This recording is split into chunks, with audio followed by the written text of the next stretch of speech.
KSFE officers union 18ാം സംസ്ഥാന സമ്മേളനത്തിന് കോട്ടയത്ത് തുടക്കമായി. 2 ദിവസങ്ങളിലായി നടക്കുന്ന സമ്മേളനം ഞായറാഴ്ച സമാപിക്കും. പുതിയ ഭാരവാഹികളെ സമ്മേളനം തെരഞ്ഞെടുക്കും.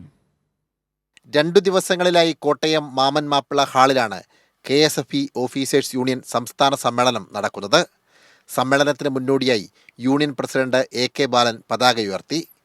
തുടർന്ന് നടന്ന പ്രതിനിധി സമ്മേളനം മന്ത്രി KN ബാലഗോപാൽ ഉദ്ഘാടനം ചെയ്തു. നേരത്തെ 2017 GST നടപ്പിലാക്കുമ്പോൾ അന്ന് 14% വരെ SOTR കൊടുക്കും. SOTR അല്ല, അതിന് റവന്യൂ നോട്ടിഫൈഡ് എന്ന് പറയും. അന്നുണ്ടായിരുന്ന റവന്യൂ അതേ റേറ്റിലൊക്കെ 14% ഉണ്ടായിരുന്നത് ഇപ്പോൾ 9%, 8% പോകുമ്പോൾ സംസ്ഥാനങ്ങളുടെ ആകെ റവന്യൂവിനെ ബാധിക്കും. റവന്യൂവിനെ ബാധിച്ചു കഴിഞ്ഞാൽ ഈ താഴെ ഏറ്റവും സാധാരണക്കാരന് കൊടുക്കാനുള്ള ആനുകൂല്യം കൊടുക്കാൻ പാടില്ലാതെ ഇതെല്ലാമാണ് കേന്ദ്രം നടപ്പിലാക്കുന്നതെന്ന് ഞാൻ പറഞ്ഞതാണ്. ആ ഒരു ഘട്ടത്തിലാണ് ഇതിനെയൊക്കെ നേരിട്ടുകൊണ്ട് നമ്മൾ നിൽക്കുന്ന 280 പ്രതിനിധികളാണ് സമ്മേളനത്തിൽ പങ്കെടുക്കുന്നത്. യാത്രയയപ്പ് സമ്മേളനം ദേശാഭിമാനി ജനറൽ മാനേജർ KJ തോമസും കോർപ്പറേറ്റ് സാമ്പത്തിക താൽപ്പര്യങ്ങളും വർഗീയ രാഷ്ട്രീയത്തിന്റെ ഇടപെടലും എന്ന വിഷയത്തിൽ സെമിനാർ മന്ത്രി VN വാസവനും ഉദ്ഘാടനം ചെയ്തു.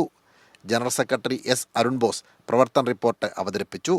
സമാപന ദിവസമായ ഞായറാഴ്ച പൊതുചർച്ച തുടരും. തുടർന്ന് മറുപടി, ക്രെഡൻഷ്യൽ റിപ്പോർട്ട് അവതരണം, സംസ്ഥാന കമ്മിറ്റി തെരഞ്ഞെടുപ്പ് എന്നിവയും നടക്കും. സനോജ് സുരേന്ദ്രൻ, കൈരളി ന്യൂസ്, കോട്ടയം.